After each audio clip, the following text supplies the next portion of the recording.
وہ خدا سے بات کر رہی تھی، دل پر بوجھ لیے ہوئے ہاتھ اٹھائے۔ وہ خدا سے بات کر رہی تھی، آنکھیں بھیگی ہوئی، ہونٹ کاٹتے ہوئے شدت کی انتہا بتا رہی تھی۔ درد کہاں کہاں ہو رہا ہے، زخم ڈھونڈ کر دکھانا چاہ رہی تھی۔ وہ خدا سے بات کر رہی تھی، تو مجھے سن تو رہا ہے نا؟ یہی صدائیں لگا رہی تھی۔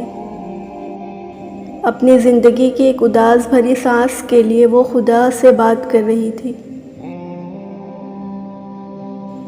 اے میرے اللہ، میں بہت تھک چکی ہوں۔ ذمہ داریاں دن بدن بڑھتی جا رہی ہیں۔ بے شک زندگی بہت تھکا دینے والی چیز ہے۔ دنیا میں ایسا الجھ گئی ہوں کہ سکون کھوتی جا رہی ہوں۔ آپ سے دور ہو کر جینا نہ پہلے کبھی آیا تھا، نہ اب آتا ہے۔ میں آپ کی طرف لوٹنا چاہتی ہوں۔ اس دنیا سے نجات چاہتی ہوں میں۔ چھوٹی سی چھوٹی بات بھی آپ سے کیا کرتی تھی، آج اپنے لیے دوسروں سے دعائیں کرواتی پھرتی ہوں۔ میں جو توکل کی رسی تھامے ہوئے پرسکون رہا کرتی تھی، آج امید بھری آیتیں تلاشتی رہتی ہوں۔ بے شک آپ گم نہیں ہوتے، ہم گمراہ ہو جاتے ہیں، اور مجھے اس گمراہی سے صرف آپ نکال سکتے ہیں۔ میری مدد کر دیں اے میرے پیارے اللہ۔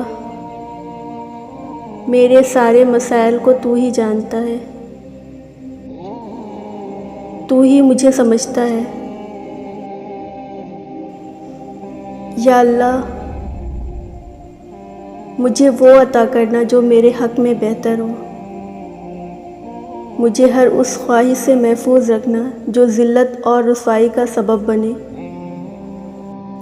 میرے ہاتھ جب بھی کچھ مانگنے کے لیے پھیلے تو تیرے سامنے ہی پھیلے۔ مجھے اپنی عطا سے نواز دینا بہترین خیر۔ تو ہی میرا رب ہے، اور اے میرے رب، میری دعاؤں کو قبول فرما۔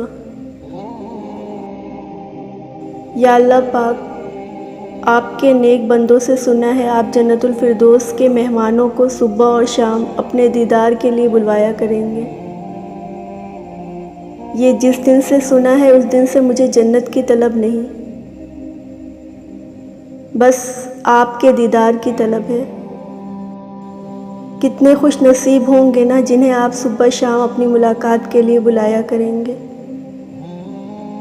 میرے اعمال بے شک ایسے نہیں ہیں کہ ان کے ذریعے میں آپ کا دیدار پا سکوں، مگر یا اللہ میں نا امید نہیں ہوں۔ آپ کی رحمت سے مجھے امید ہے کہ میری کوئی تو ایسی بات یا کوئی ایسی چھوٹی سی نیکی تو آپ کو ضرور پسند آئے گی،